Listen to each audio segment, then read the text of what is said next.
The book of Hebrews gives us a clear warning, and this warning rings very true today. Hebrews 3:7-13 says, "Do not harden your hearts, as in the rebellion in the day of trial in the wilderness."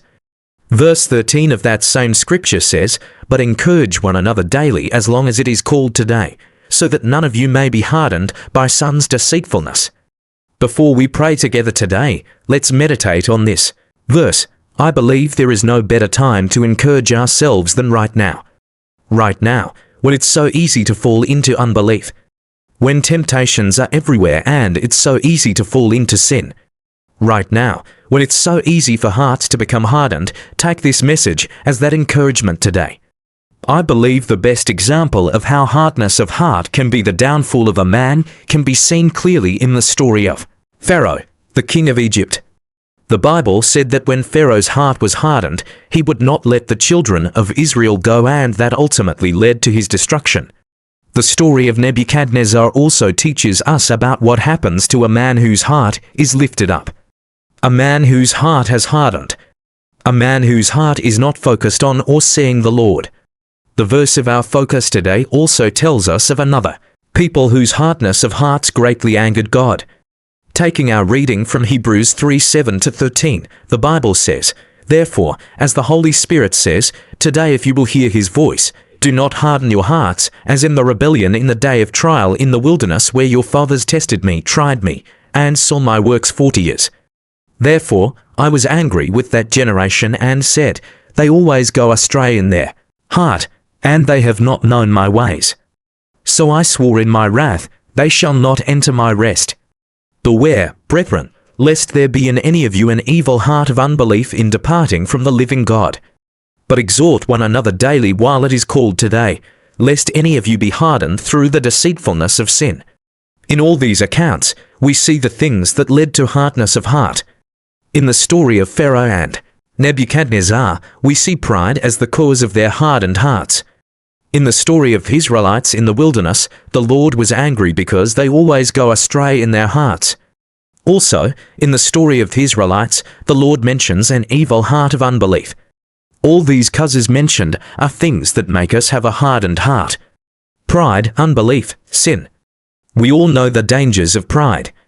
In fact, besides the fact that pride hardens our hearts, it also keeps us far from God.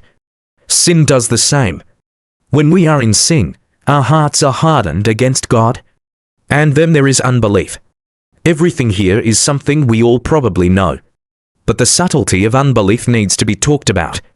In fact, it requires a special section.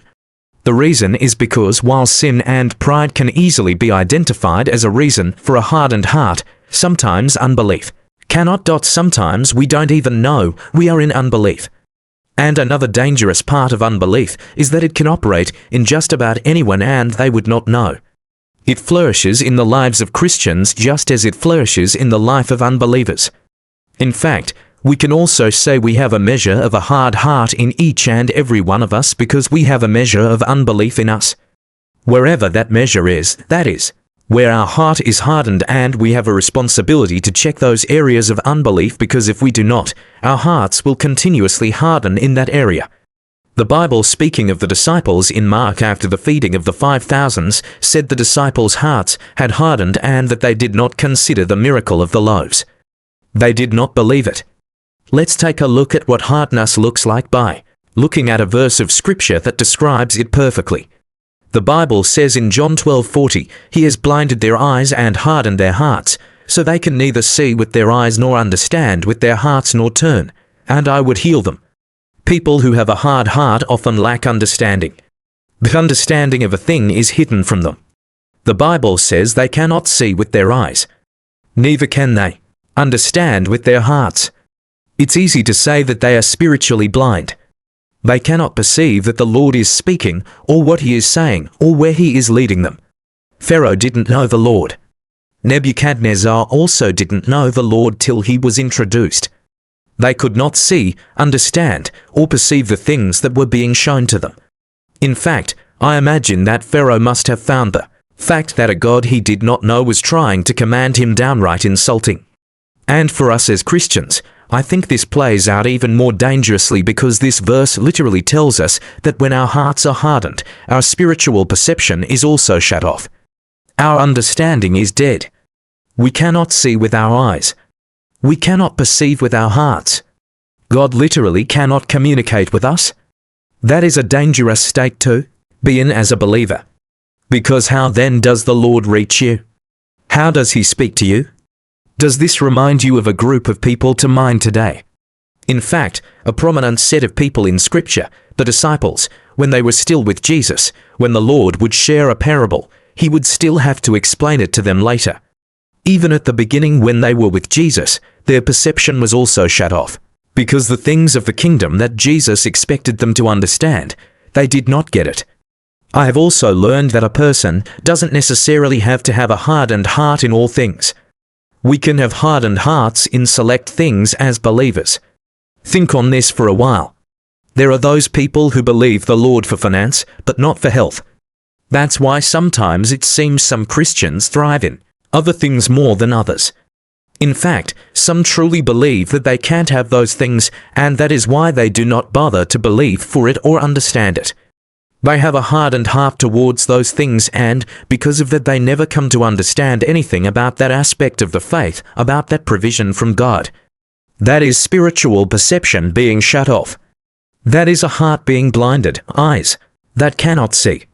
Because if truly we received everything as we should, we would believe. But unbelief cuts us off from being able to receive. That is why today we have to be aware of these dangers.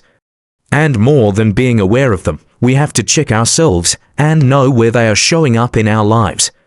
Do you find that you can't understand some parts of Scripture? Is your heart shut off towards some of God's promises?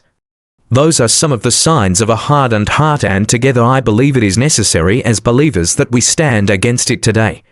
So I am inviting us to the altar of prayer right now, where we can take it all to God, where we can have Him get rid of our hardened hearts, where we can ask Him to help our unbelief and help us to believe. Let us pray together. Dear God, thank You for Your mercy in my life, for Your patience, and for the grace that keeps drawing me close, even when I haven't always been sensitive to You. Thank You for not giving up on me, even when doubt, sin, pride, and unbelief have slowly crept into my heart. I'm grateful that You've shown me the state of my heart, not to condemn me, but to call me back. Today, I ask You to receive me with mercy as I bring You all my doubts and everything that has made my heart grow hard. Father, please have mercy on me for the times I haven't walked closely with You. There have been moments when I sinned, stepped off Your path, and ignored what I knew was right. Sometimes I chose what pleased me instead of what pleased You. You warned me, but I delayed obeying. Lord, I don't want to take disobedience lightly or let sin, compromise, and carelessness make my heart less sensitive to You. Wrong thoughts, desires, habits, and attitudes have stayed in me longer than they should have. I've known Your truth and still resisted it. Some things that hurt You became too familiar, and instead of turning away, I let them stay. I don't want to make excuses or defend myself before You. Please cleanse me, correct me, and help me walk with You sincerely and steadily. Father, I also bring You the inconsistency in my dedication and the weakness in my walk with You. My relationship with You hasn't always been steady. Sometimes I didn't guard my mind, protect my spirit, or stay as close to You as I should. Some prayers were just words, not true surrender. Sometimes I listened to Your word without a willing heart. There were times I wanted Your blessings, but resisted Your instructions. Lord, have mercy on me for wanting Your help without accepting Your correction, and for seeking comfort without fully obeying You. I can't always see where this hardening started, but I know You see my heart more clearly than I do. You know what's been growing quietly in me, what I've ignored, excused, or let stay too long. So today, I ask for Your help. Please cleanse my heart and wash me deeply. Remove anything that's made me resistant to Your truth. Take away every habit, desire, distraction, and attitude that pulls me away from You. Help me stay on the right path so my heart won't be hardened anymore. Teach me to love what You love and turn away from what separates me from You. Make me quick to respond when you correct me. Let my heart be soft in your hands, open to your word, your voice, your presence, and your will. Keep me from being slow to listen, slow to obey, or so used to your word that I'm not moved by it. Lord, make my heart alive again before you. I also ask for grace today where pride has caused my heart to harden. Father, help me and set me free. I never want to reach a point where you resist me. I don't want my pride to push me away from your mercy or make me unable to hear you. Pride can hide itself well. It can look like confidence, strength, self-protection, or even wisdom. But you know the difference. You know when my heart is humble and when it's not. Father, take away every bit of pride in me that I can't see. Break the pride that refuses correction and the pride that wants to be right instead of changed. Cleanse me from pride that compares, competes, judges, or looks down on others.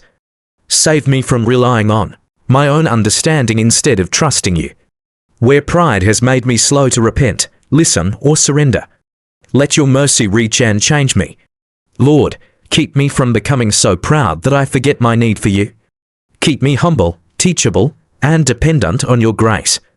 Lord, I've seen the signs of a hardened heart today. I've noticed the symptoms and recognized some of them in myself. I understand the danger now.